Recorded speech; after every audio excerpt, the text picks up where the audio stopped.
What happened to me shouldn't happen to anyone, but I'm glad it did.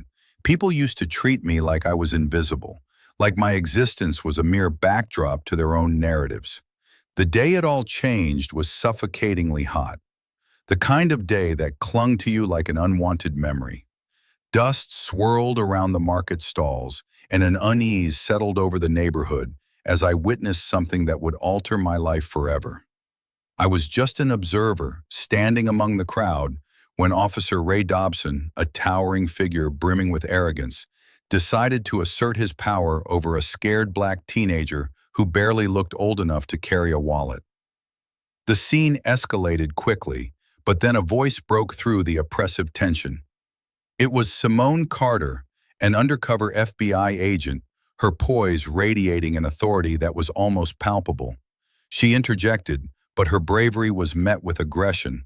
Dobson slammed her against the wall, mistaking her calm for weakness. Tie. But behind that forced composure was a quiet storm. To the world she had become a victim, but she knew the stakes and she was far from powerless. As I watched, a flicker of disbelief ignited within me. This wasn't the end, it was just the beginning.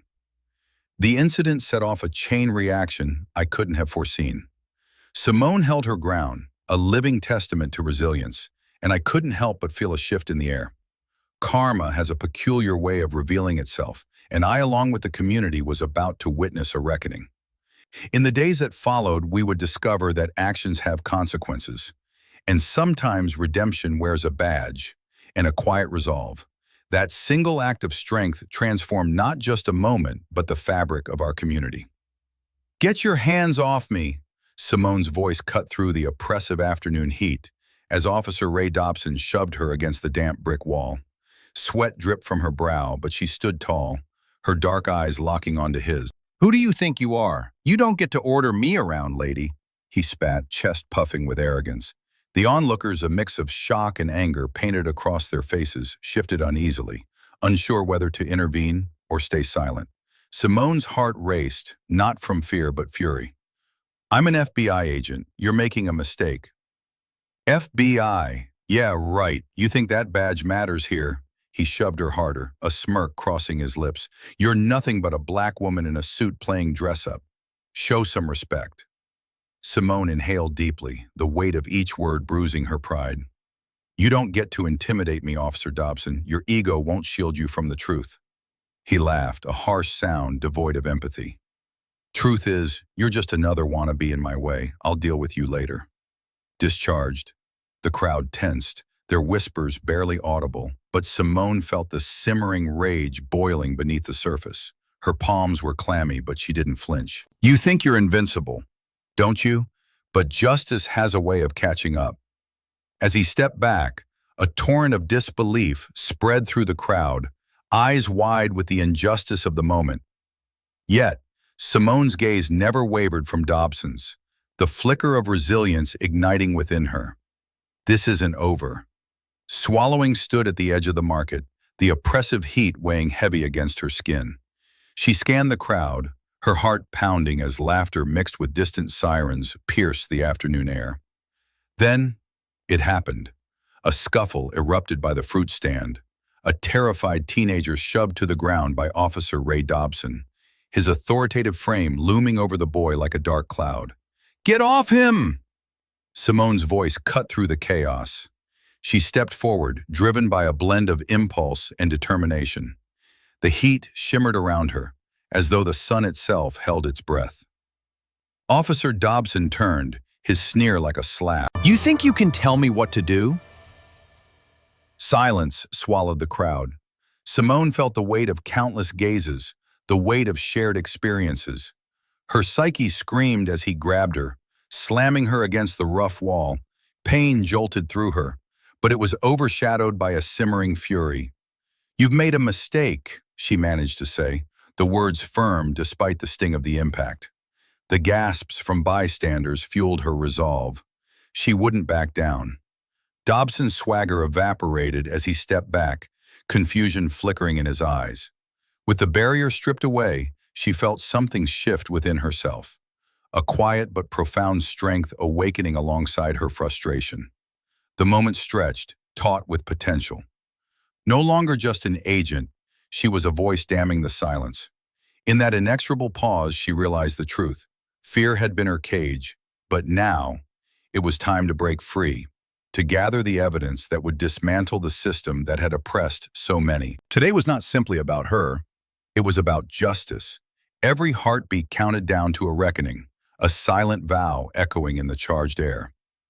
Simone steadied herself against the rough concrete wall, heart racing but mind sharp. Beneath the weight of Officer Dobson's aggression, she felt a flicker of clarity. This wasn't just about her, it was about every injustice she'd witnessed, every story silenced. "The power trip ends today, Dobson," she said firmly, her voice steady, piercing through the stunned silence. He narrowed his eyes, preparing to dismiss her again, but Simone pressed on. "You think you can intimidate me? You're mistaken. I'm not going anywhere." The crowd, still shocked, began to murmur. A soft voice called out from the back, "You tell him, Simone." It diffused the tension, a small victory signaling the community's awakening. Demolished calm, she turned to an onlooker. "Get your phone. Record this. We need evidence." As the bystander complied, Simone focused on Dobson. Each word she spoke was deliberate, embodying quiet defiance. "It's time you face accountability. Today isn't just about you, it's about everyone you've harassed without consequence."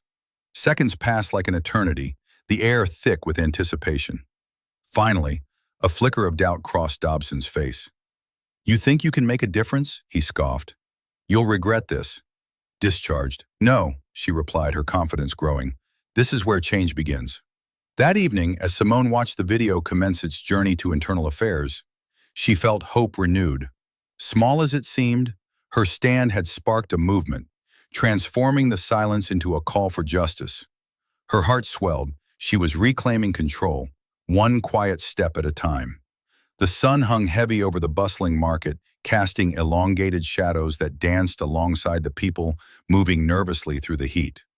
Simone Carter, dressed to blend but radiating authority, watched as Officer Ray Dobson, the embodiment of brute force, quickly descended into chaos. The tension shifted palpably as he confronted a frightened teenager, a familiar face from the neighborhood, whose infraction was invisible yet somehow criminalized in Dobson's cruel, assessing eyes. Simone stepped forward. "That's enough, officer." Her voice, steady despite the rising stakes, cut through the palpable fear. Dobson's demeanor shifted instantly. He swiveled towards her, his expression shifting from surprise to contempt. With one swift motion, he shoved her against the unforgiving brick wall. The air was sucked out of the street, individuals standing frozen, witnessing the sudden eruption of violence against a woman whose courage mirrored the tension of the moment. Yet Simone didn't falter.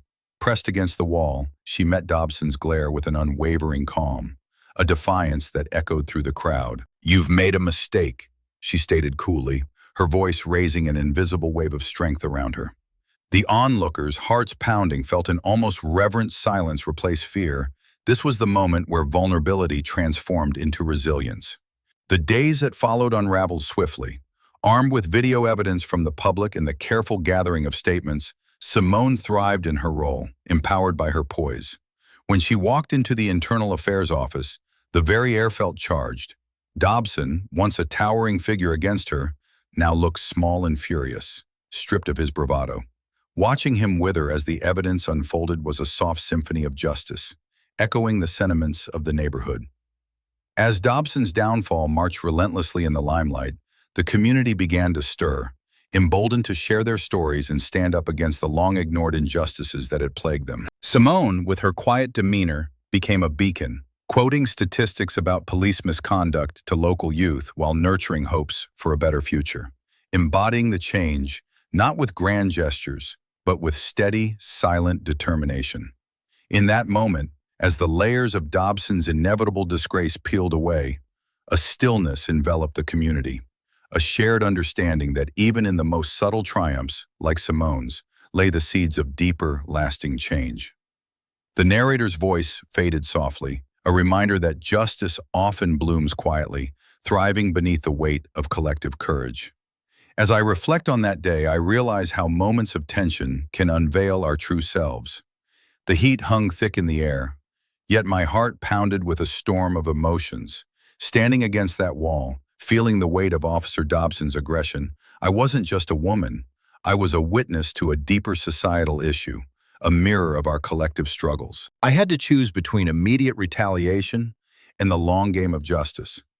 With each step I took towards holding him accountable, I felt lighter, more empowered. That day taught me that courage isn't always about confrontation. Sometimes it's about gathering strength for a greater purpose. As I stand here now, wiser and stronger, I just wonder, do you think I went too far in my approach? What would you have done in my place? Have you ever felt powerless in a situation that demanded courage? Condemnation you to share your thoughts and experiences in the comments below. Let's explore the fine line between right and wrong, power and vulnerability, and how justice can emerge from the quietest acts of defiance.